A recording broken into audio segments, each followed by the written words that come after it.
I'm Stacey Levine. I'm a senior people science consultant at Glint.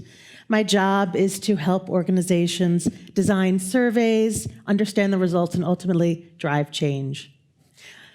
So the mission at Glint is to help people be happier and more successful at work.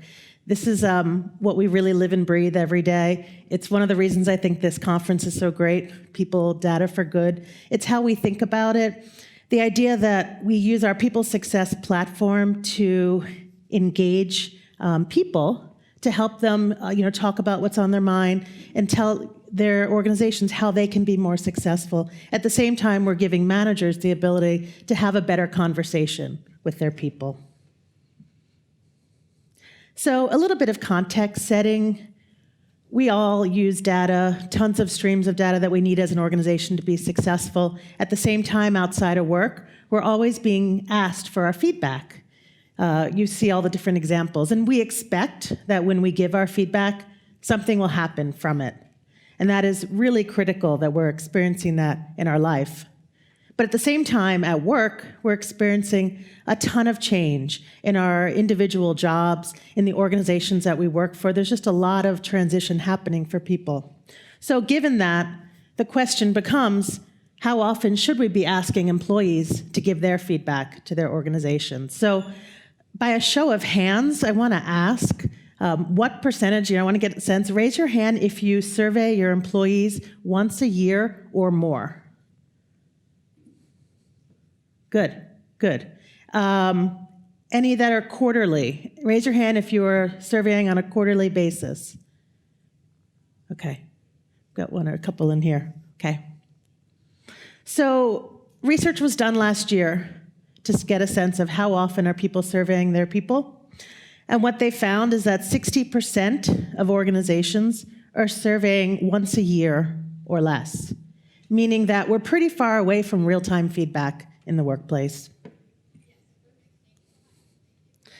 So we did some research at Glint to look at, does it matter how often you survey your people? And the results we got were pretty dramatic, as you can see here. So what we found, this is in 2016, we found that organizations that are pulsing their employees once a year or less are having 4% increase in their stock price.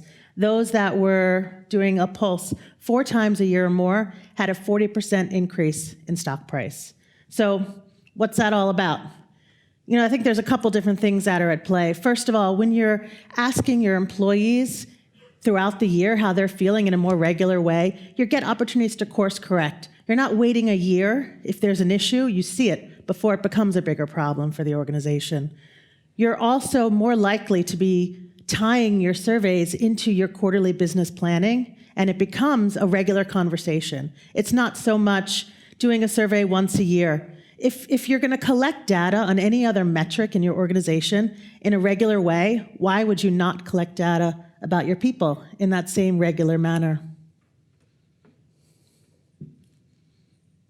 So what I'm going to do is just present some tips and tricks that we have. We have a lot that can help you out, but I just want to talk a little bit around the technology, the people, and the process that we find to be successful when you're trying to implement a more agile way of measuring employee engagement. So technology, I want to start there. So the Glint platform, when we developed it, the key piece was that we really wanted to, as I said before, elevate people data to the same level as any other business analysis tool and create really good data. So there's a couple ways that we do that. One is that we want to have real-time feedback. So it used to be that you would, in some cases you might still find this, but you wait weeks and months to get the results of your survey, which means the data's kind of old and you're making predictions looking in the past. So, we want to get that data in the hands of the business leaders who need it as soon as possible so they can take action on it. We also want to look at things more holistically. So somebody brought up today the idea of, the people science or the data scientist in the basement crunching numbers.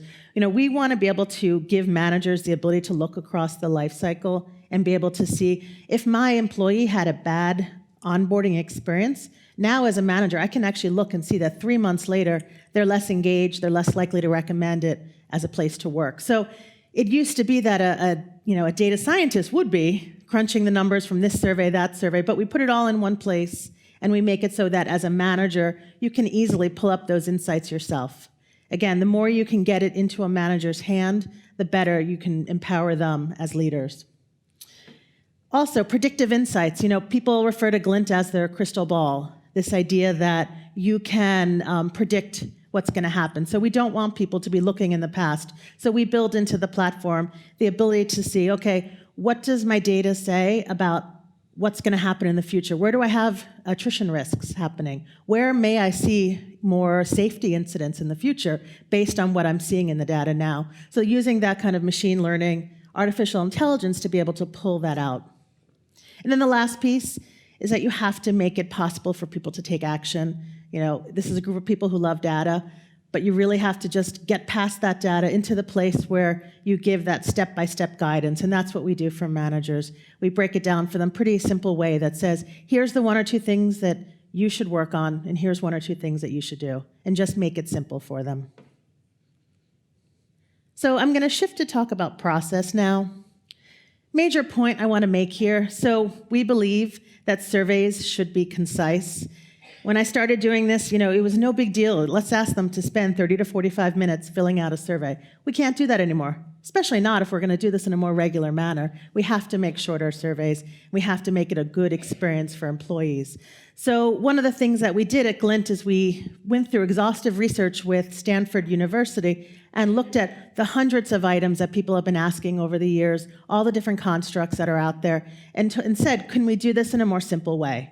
So what we found, in the past, you'd ask 3 to 5 or 6 questions on a topic like development, or in this case, empowerment. And it was great. You got 90% of your variance explained by that nice big index of questions. At the same time, what we found when we went through is we could find one single item that would give you 80% of the variance. So of course, you guys in the room are all thinking, well, what about the other 10%? The other 10% comes from the commentary, asking employees on every survey item how they feel about empowerment, how they feel about each thing. And when you take that and you combine it with the natural language processing built into our platform, what happens is that you get this really robust picture of what people are feeling about that. And now you've taken 5 minutes to do a survey that I can finish waiting for my coffee at Starbucks, as opposed to taking 20 to 30 minutes, which again, if you're going to be more agile in your measurement, you have to think about it that way. Also, connecting it back to the business is so important. If the change is happening in the organization, that's what you want to measure in your survey. If you're going to potentially be making changes, you want to have employees as a stakeholder giving you that input. It's really important that our surveys not just be because HR wants to know. We really want this to be something where a leader looks forward to this process because they need that information to help them be a better leader, to help them run the business. So that is also a critical piece. The last piece I want to talk about is people. So having this kind of agile approach, it takes a mindset shift. It doesn't happen overnight. Just because you're going to survey more frequently doesn't mean things are going to change. A couple things you have to do. I've seen a lot of the process of we need to cascade our results. We're going to do it very slowly so that our senior leaders get comfortable first, and then the people that report to them, and so on down the line. That is how it's always been. But the fact is you have to trust and empower your managers. We want you to release the data to everyone at the same time. We want the people who are going to take action on this to have the data in their hands as soon as possible so they can course correct and they can see what it is that they want to do and have that conversation.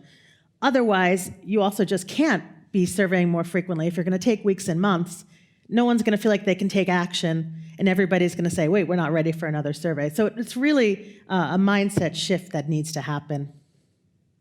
And part of that mindset shift is when you come to see your people data process as part of your continuous improvement agenda. So it's an item all the time that you're talking about. You don't even have to have a survey to be talking about how you're doing in terms of the expectations that employees have of the workplace. When it's this, this idea that it's this big major event, I think that causes people to say, I have to do something big this is the big annual survey. But no, it's really not. It's about having a dialogue with your people. It's about deciding, what do we need to do as a team? And what we do at Glint is we give our manager a worksheet and a coach. How do you have a conversation about your data? How do you boil it down to just picking one or two things that you can do as a team and start to implement? And then somebody, Stasia was talking about storytelling. So we're big believers in storytelling at Glint. And one of the best ways to see an organization change is to find those people who embrace this approach, this kind of a continuous improvement approach to looking at people data and talking about it. When you see those people who embrace it, those are the ones that you recognize, that you celebrate, that you tell stories about. And they become the role models for the rest of the organization. And over time, you'll see that others will follow along. It doesn't happen overnight, but it is 100% possible. And we've seen tremendous transformations in organizations. So, a big question is always, where do we start? People fall into one of two camps. They come to us and say, let's just rip the Band-Aid off. We did a survey every 3 years, and now we're going to do every quarter. Great. Once you start to do this, people will start to change and adopt a different mindset. The other people say, you know what? We'll do 2 surveys this year, 3 next year, 4 the year after. We'll get there slowly. And it's up to each organization. And part of my job is to understand what's going to work in your organization, but we help you get there. So, it's going to depend. What's your culture like? What's your leadership like? What's your level of trust in your organization? Are your managers ready to have those conversations? But it's definitely possible. And, going back to the conference theme, when you do it and you do it well, you see how much you can really use your people data for good. So that's everything. Thanks again for having me.